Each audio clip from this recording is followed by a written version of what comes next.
오늘은 edX의 가장 파워풀한 기능인 프로블럼 컴포넌트에 대해서 살펴보도록 하겠습니다. 이분이 이름을 어떻게 발음해야 될까요? 아난트 아가왈. 이분이 edX의 대표죠. 교장이라고 할 수도 있을 것 같고요. 이분이 그 테드에서 2013년에 뭐 이런 말씀을 하셨다고 합니다. 즉각적인 피드백은 어떤 이 티칭하는 순간을 학습의 어떤 결과로 이끌어내는 가장 효과적인 수단이다. 그래서 어떤 즉각적인 인게이지먼트를 끌어내는 이런 학습 활동, 이게 중요성을 말씀했는데, 그거를 구현하는 것이 이 프로블럼이라는 겁니다. edX의 경우에는 우리 LG 무크가 이제 edX 플랫폼을 사용하고 있기 때문에 edX의 경우에는 이 프로블럼 컴포넌트를 굉장히 다양하게 여러 가지 종류를 지원하고 있는데요. 일단 오늘은 몇 가지 메이저한 어떤 그런 프로블럼만 살펴보겠습니다. 먼저 프로블럼 컴포넌트는 뭐 여러 가지 형태로 구현이 가능한데, 각 프로블럼들을 뭐 묶어서 한 10개 정도의 프로블럼을 묶어서 위클리 베이스로 퀴즈를 낸다든지 해서 그레이딩을 할 수가 있고요. 그 그레이딩에 웨이트를 부과할 수도 있겠죠. 그럴 수도 있고, 뭐 모든 콘텐츠나 프로블럼을 반드시 그레이딩을 해야 될 필요는 없는 거니까, 때로는 단순한 학습이 제대로 이루어졌는지 체크하는 정도, 날리지 체크하는 정도로 학습의 목표를 달성했는지에 대한 어떤 작업으로 프로블럼을 활용할 수도 있겠고요. 코딩 관련된, 랭귀지 관련된 과정 같은 경우에는 다양한 예제들을 통해서 연습할 수 있게끔 어떤 프랙티스로 활용될 수가 있겠고요. 과정에 대한 전반적인 만족도라든지 이런 것들을 서베이 형태로 또 활용할 수가 있겠습니다. 이 프로블럼은 저도 뭐 edX라든지 아니면 코세라 같은 이런 무크 과정을 통해서 가장 만족스럽고 학습의 효과성이 가장 높았던 부분들이 바로 이런 부분들인데, 가만히 앉아서 강의를 그냥 듣는 형태가 아니라 이러닝 같이 이런 다양한 프로블럼들을, 효과적인 프로블럼들을 제시를 하면서 그 문제들을 해결해 가는 과정에서 학습이 이루어졌다는 것이 굉장히 중요할 것 같습니다. 그래서 어떤 동영상 강의라든지 어떤 아티클이라든지 여러 자료들을 주어지고 어떤 난이도가 있는 문제들을 제시하면서 그런 자료들을 다시 살펴보고 강의를 다시 또 되돌려 보면서 문제들을 해결해 가는 과정, 부족하게 되면 피어 러닝, 그 디스커션 같은 걸 통해서 문제를 해결해 가면서 했던 과정들이 가장 학습의 효과성이 좋았다는 어떤 그런 기억을 가지고 있습니다. 하기 때문에 우리 LG 무크에서 과정을 설계하시는 분들은 이 프로블럼들을 어떻게 잘 설계를 할 것인가, 이게 굉장히 중요한 문제일 것 같습니다.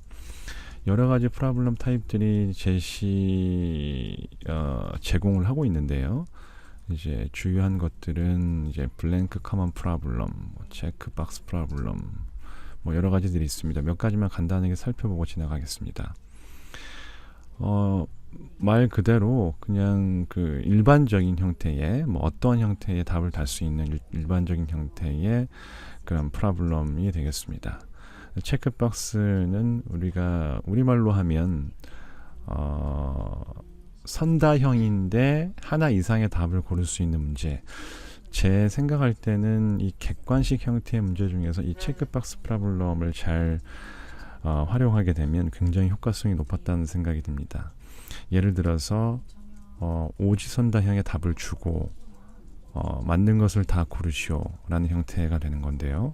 정답이 없을 수도 있고, 정답이 하나일 수도 있고, 정답이 2개일 수도 있고, 정답이 4개일 수도 있는 겁니다. 그래서 이런 문제들을 해결해 가면서 굉장히 많은 학습들이 이루어진다는 얘기죠. 멀티플 초이스는 이제 우리 이제 선다형인데 답이 하나만 있는 경우가 되겠고요. 드랍다운 같은 경우에는 일종의 쭉 우리 드랍다운이라는 메뉴를 많이 쓰죠.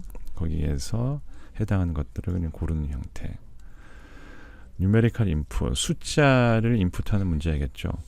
가장 요긴하게 일반적으로 쓰일 수 있는 문제는 랭귀지 관련 과정에서 간단한 코드를 주고 이거를 프린트를 찍었을 때 예를 들어 몇이 뭐 숫자가 찍히느냐, 예를 들어 뭐 count라는 변수를 주고 어떤 함수를 간단히 돌렸는데 뭐 count가 몇 찍히느냐 뭐 이런 정도의 문제.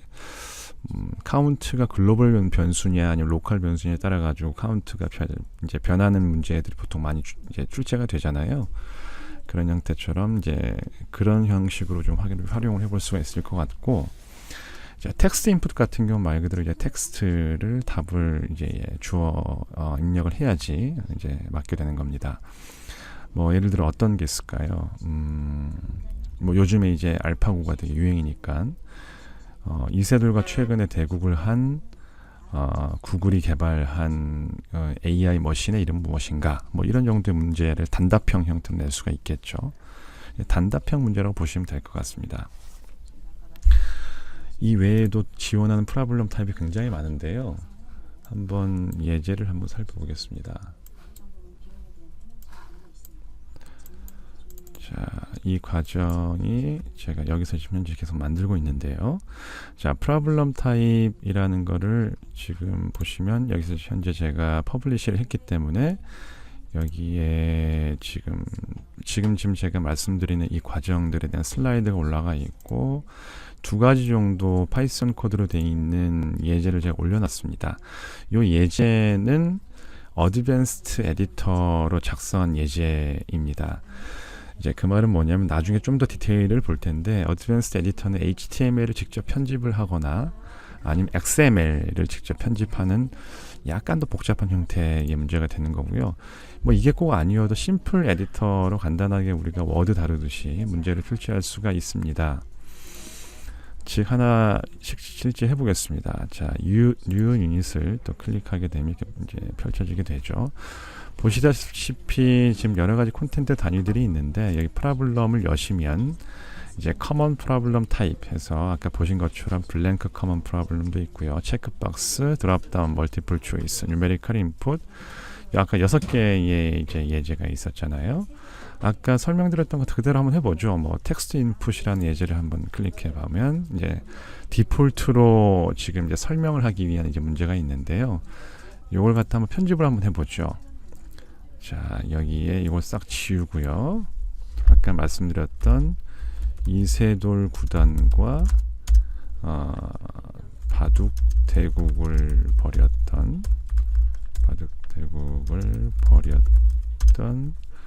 구글 딥마인드의 인공지능 머신의 이름은 뭐 이런 식으로 이제 문제를 죄송합니다. 제가 잘못했네요. 위에 설명이었던 거고 요게 이제 문제인 거죠. 요거를 이제 잘라서 여기 요 부분이 이제 문제인 겁니다. 이건 지금 심플 에디터고요. 한 다음에 이제 여기에 이제 요 부분이 답이 되는 건데 요게 답일 수 있는데 요렇게 쓰거나 요렇게 쓰거나 요렇게 쓰면 다 맞다.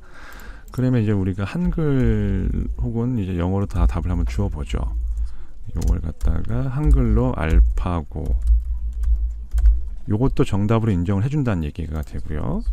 혹은 이제 영문으로 답을 알파고 뭐 이렇게 요 두 가지를 답을 인정하겠다. 요 밑에는 이제 그 해설입니다.